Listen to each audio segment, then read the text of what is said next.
While Solid Snake was exciting as the first ever third-party character in the Smash Bros. Series, I think it's fair to say that the internet exploded when the Blue Blur himself was revealed to have joined the brawl. As if that wasn't cool enough, Sonic the Hedgehog brought us a couple of decent stages. Let's not waste any more time and follow that rainbow. In Super Smash Bros. Brawl, we're treated to the Green Hill Zone stage. Any Sonic fan, or well, basically any video game fan, knows that the Green Hill Zone is the first stage in the entire Sonic franchise, and this level is pretty spot on. While the foreground brings the Green Hill to life in glorious 3D, the far background is two-dimensional and more akin to the stage's 16-bit origins. However, this wasn't the first time that we've seen a 3D Green Hill Zone, because Sonic Adventure 2 had one many years earlier. The stage itself is pretty unique in terms of design, as the floor dips down into a half-pipe.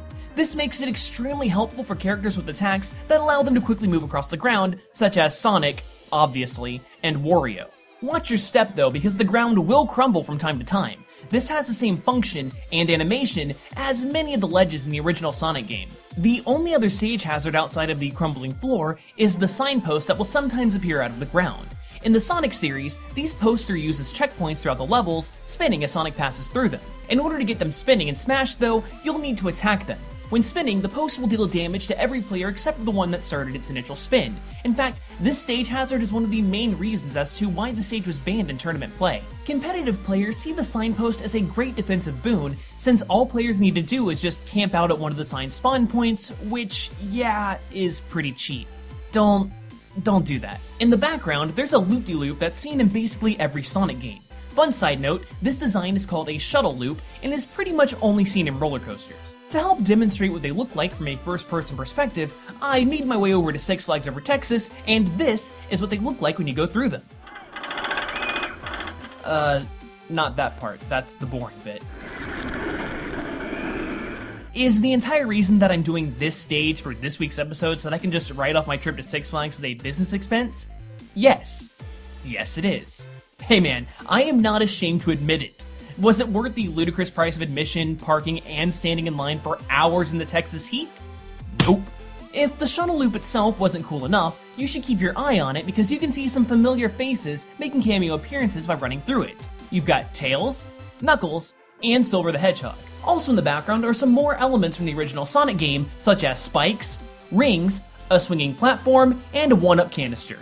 This truly is a faithful adaptation of the first stage of the franchise. As great as the Green Hill Zone is, it sadly wasn't brought over to Smash Bros. For the Wii U. Instead, we get a stage based on the first world of Sonic Lost World, the Windy Hill Zone. Conveniently, this is the only world of that game that I've actually played, because Sonic Lost World really is not a good game.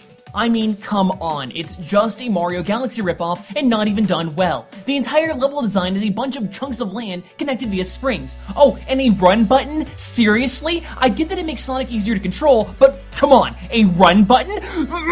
Okay. Now that I got that out of my system, the Windy Hill Zone has players fighting on a chunk of land soaring amongst the clouds. You can see the grassy hills, lakes, and rivers thousands of feet below, similarly to the first level of the Windy Hill Zone. Every so often, two springs will appear on either side of the stage that will bounce players back onto the battlefield. These are seen in practically every Sonic game and play that iconic sound effect. While they're a common element in the Sonic games, the springs are pretty heavily used in the Windy Hill Zone of Lost World. Basically, they're used like the launch stars in Mario Galaxy, launching Sonic from one chunk of land to the next. From the springs, you can easily get to the giant windmill on the stage. These windmills are freaking everywhere throughout the Windy Hill Zone. So many windmills. Similarly to the Green Hill Zone stage, Windy Hill also has some character cameos in the background. You can easily see Sonic's animal friends, Flicky, Fricky, Pocky, Rocky, Picky, Pecky, and Cucky. Fun fact, the Bluebird Flicky has been around for 7 years before Sonic was even created, since she's had her own arcade game all the way back in 1984.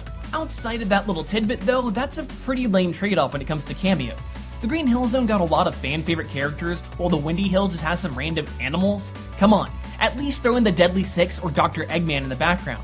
Give me something cool. Can you tell that I really don't like Sonic Lost World or this stage?